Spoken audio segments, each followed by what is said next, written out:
Phyllis a toujours eu dans l'idée que ses enfants devaient recevoir une éducation de qualité.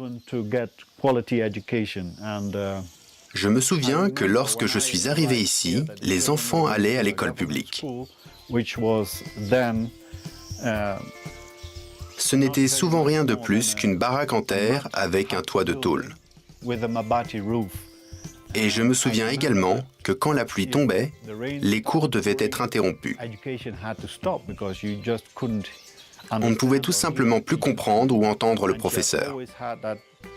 Phyllis a toujours eu cette volonté d'améliorer l'éducation de ses enfants. Pour des orphelins, une éducation de qualité est sans doute la chose la plus importante qu'elle puisse leur donner. Et ce, afin qu'ils puissent avoir de bonnes bases dans la vie. Les bulldozers sont arrivés aux alentours d'octobre 1996.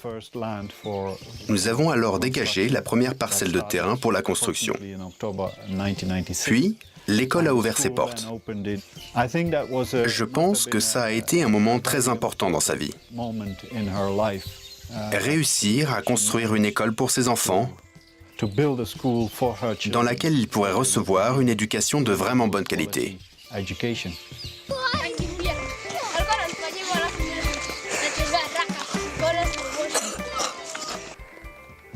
Elle a été inaugurée officiellement par notre évêque Koné et par notre curé Père Lungeza.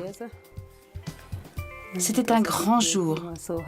Nous étions tellement heureux d'avoir cette école.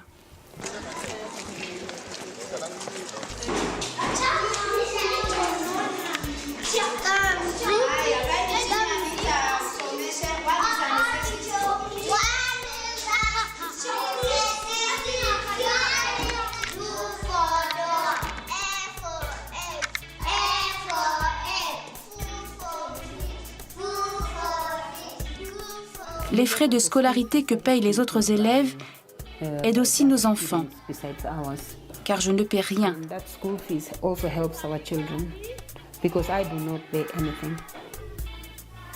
Tous mes enfants vont à l'école, mangent et étudient gratuitement.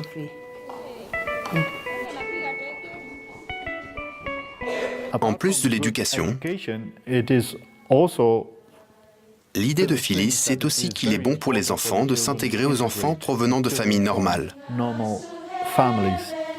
de s'adapter à un environnement scolaire classique aussitôt et aussi rapidement que possible. Donc, dans notre école, il n'y a pas que nos enfants qui reçoivent une éducation, mais aussi d'autres enfants de la communauté locale, venant d'aussi loin qu'Eldoret. Bien que nous soyons un orphelinat et une maison d'accueil, Phyllis a toujours insisté pour que nous prenions aussi soin d'autres enfants, abandonnés ou dans le besoin. Il y a des familles démunies qui ne peuvent pas envoyer leurs enfants au lycée. Quand je pense à un enfant qui pourrait vraiment en bénéficier pour son futur, je me dis qu'il recevra de l'aide, si je le peux, grâce à nos donateurs. Parce que toute l'aide que nous apportons à ces enfants du Kenya, c'est grâce à nos donateurs. Tout est tellement autosuffisant. Tout fonctionne de manière collective. C'est vraiment exceptionnel. Nous sommes autosuffisants, comme avec la ferme, qui donne des légumes, du lait. La ferme fait 500 acres. Nous l'avons beaucoup développée et actuellement, nous avons environ 66 vaches. Et avec leurs veaux, notre troupeau de Holstein frisant compte environ 150 têtes. Nous avons aussi un troupeau servant à l'allaitement d'environ 50 veaux et vaches boranes du Kenya. Joss a vraiment été une bénédiction pour cette ferme. S'il n'avait pas été là, peut-être que nous n'aurions pas pu avoir les veaux. Car vous savez, il prend vraiment bien soin des vaches. Et c'est comme ça que nous avons assez de lait pour les enfants. Moi, je vois les choses en grand. Surtout parce que j'aimerais qu'on s'agrandisse. Si plus de gens font des dons, j'aimerais accueillir plus d'enfants. Vous pouvez aussi nous soutenir avec des dons matériels ou avec de l'argent en collectant des fonds. Ça n'a pas besoin d'être beaucoup, juste pour nous aider à avancer. J'ai vu qu'elle travaillait très dur pour réaliser son rêve et concrétiser la vision qu'elle a pour cette maison, la manière dont elle devrait fonctionner, la ferme allant de pair avec l'école. Je dois dire que je travaille avec elle depuis plus de 16 ans.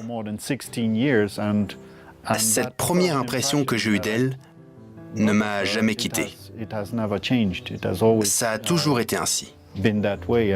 Elle travaille 7 jours sur 7 et 24 heures sur 24 pour s'occuper de ses enfants.